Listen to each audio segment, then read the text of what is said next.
The morning sun filtered through the oak trees at Riverside Park, casting dappled shadows across the walking path. Robert Hayes sat on his usual bench, a worn paperback resting in his lap. At 42, he made this spot his Saturday morning ritual since moving to the neighborhood 3 years ago. His dark hair was just beginning to show threads of silver at the temples, and his red polo shirt was faded from countless washings. He was a man comfortable with solitude. After his divorce, he'd learned to find peace in small moments: the chirping of sparrows, the rustle of leaves, the quiet company of a good book. His daughter Emma lived 2 states away with her mother, and he saw her only during holidays and summer breaks. The emptiness had become familiar, though never quite comfortable. That's when he noticed her. A little girl, perhaps 7 or 8 years old, sat in a wheelchair near the rose garden. Her blonde hair was pulled back in a ponytail, and she wore a pale pink outfit that looked freshly pressed. She'd been watching him for several minutes, he realized. Her expression was serious,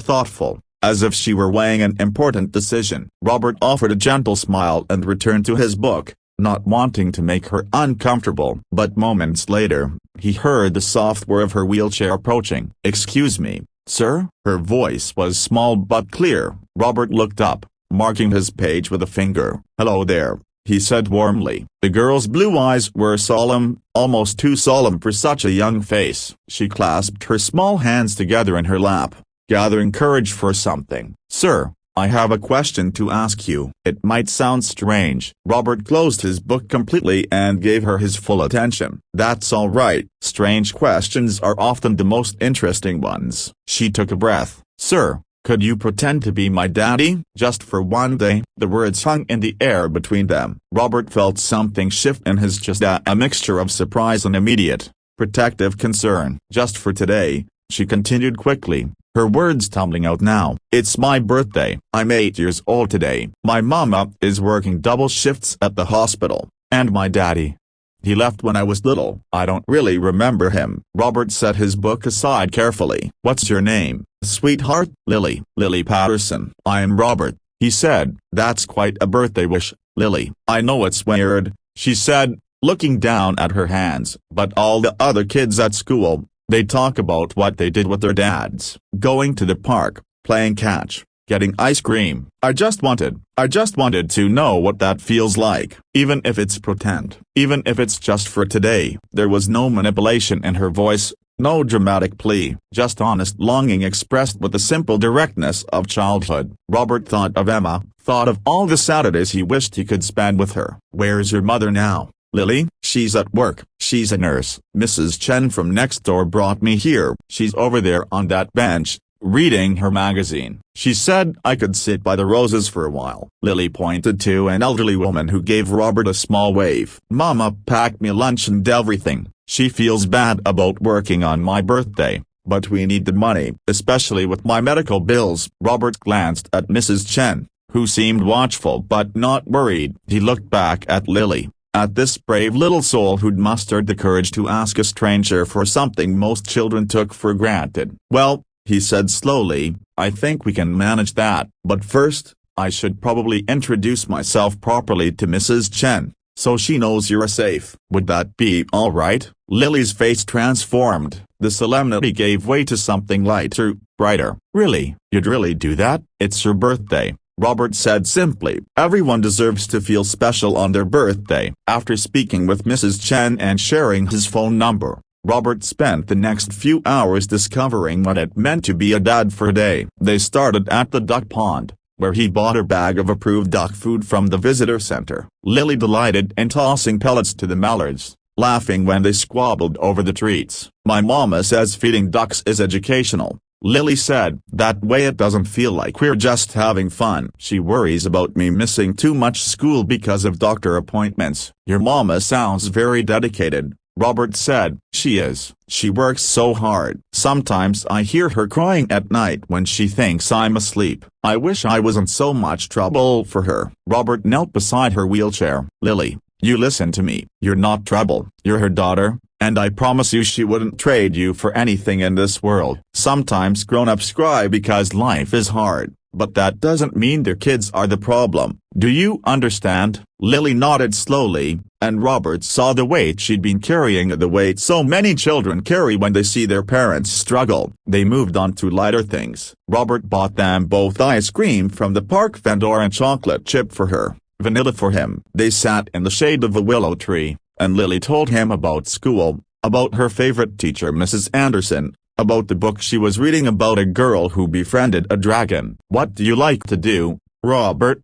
she asked. "When you're not being somebody's pretend dad for the day." He chuckled. "Well, I work at an insurance company during the week. Pretty boring stuff. But I like to read, like you. And I have a daughter named Emma. She's 12 now. I don't get to see her as much as I'd like." "Do you miss her?" "Every single day." "I bet she misses you too," Lily said with the uncomplicated wisdom of children. Even if she doesn't say it, they talked about small things and big things. Robert found himself sharing stories he hadn't told anyone in years about his own father, who taught him to fix cars and appreciate old jazz music, about the importance of kindness, of noticing the people around you who might need help. Lily shared her dreams. "I want to be a writer when I grow up. I write stories in my notebook. Mama says they're very good. She says I see the world in a special way." "I think your mama is right," Robert said, "and I think you're going to write wonderful things." As the afternoon sun began to slant long across the park, Lily grew quieter. Robert noticed her tire was picking up less energy, the excitement giving way to fatigue. "Getting tired?" he asked gently. "A little. But I don't want today to end." "I understand, but all good days have to end so we can wake up to new ones." Mrs. Chen approached, checking her watch. "Lily, dear, your mother will be home in an hour. We should probably head back." Lily looked at Robert, and he saw tears starting to form. "Thank you," she whispered. "Thank you for being my dad today. Even if it was just pretend, it felt real to me." Robert felt his own throat tighten. "It felt real to me too, Lily. You're a remarkable young lady." He reached into his wallet and pulled out a business card. On the back, he wrote his personal cell phone number. "You keep this, all right? If you ever need to talk, or if you just want to tell someone about a book you're reading, you can call me." "And I mean that, really, because here's something I have learned. Family isn't always about blood. Sometimes it's about who shows up. And today, we showed up for each other." Mrs. Chen helped Lily back to their car, and Robert watched them go. He sat back on his bench as the park began to empty, feeling both emptier and fuller than he had in months. His phone buzzed an hour later. An unknown number. "Hi Robert, it's Lily's mom, Sarah. Mrs. Chen told me what you did today. I don't have words for how grateful I am." Lily hasn't stopped talking about her special birthday. "Thank you for giving her that gift," Robert replied simply. "It was my honor. She's a wonderful girl. You're doing a beautiful job." The next Saturday, Robert was back on his bench with his book. He'd been there for 20 minutes when he heard the familiar whir of a wheelchair. "Robert," Lily approached with the woman beside her, dark-haired, tired-looking, but with kind eyes. Sarah Patterson offered her hand. "I had to meet the man who made my daughter's birthday wish come true," she said. They talked for a while, the three of them, and it became the beginning of something unexpected. Not romantic, though Sarah was lovely. Not replacement for anything lost, just connection. Human connection. The kind that reminds us we're not as alone as we sometimes feel. Robert became a fixture in Lily's life, not as a father,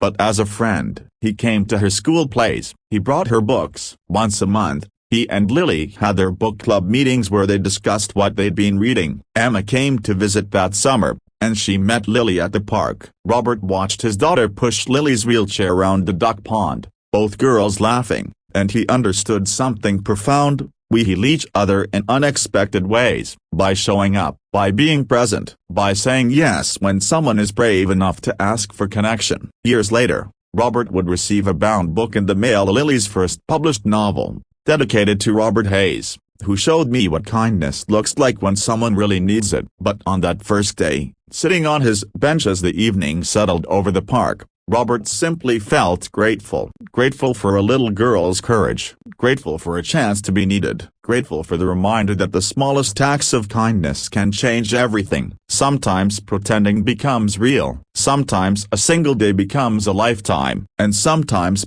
When you least expect it, a stranger becomes family.